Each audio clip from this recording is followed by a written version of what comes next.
Yeah, and Cash seems to have zeroed in on what exactly needs to be done.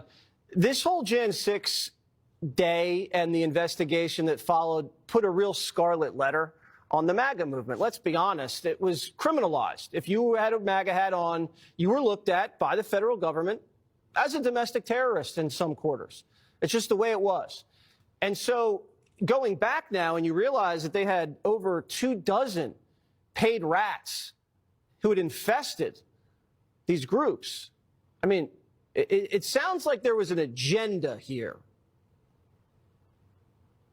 I think there absolutely was an agenda at work. And I think everyone also has to remember, it seems like now it's obvious, but if you were to go back in time, a lot of people that were involved in this kind of activity, they would have assumed that Donald Trump would never be president again. They would assume that certainly he wouldn't be in a position where he can appoint the kind of people that we're seeing coming into his administration to get the transparency, to get to the bottom of weaponization of the DOJ, weaponization of the FBI, the lawfare that they have already engaged in. If this were to continue, if this were to perpetuate itself from the left against Republicans, this could bring down the republic. This is very serious stuff. And January 6th, as we know, was supposed to be the incident that would keep Trump and the MAGA movement out of power forever. I think they believe that that would be the case. Clearly, based on this last election, it isn't. And so now it is absolutely incumbent upon the people that are taking over, we mentioned Cash and others,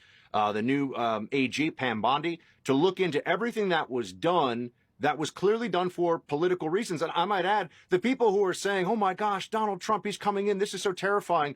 Why should anybody at the FBI or DOJ be worried about looking through the files and understanding what happened? If everything they did was legitimate, then it should be fine. But I think when we see what was done to January 6 individuals, for example, and we've seen a lot of it up to this point, the treatment they received was so much more harsh and extreme than what any reasonable application of the law could have ever been. Just compared, I mean, you mentioned even the worst stuff, which was assaulting police officers.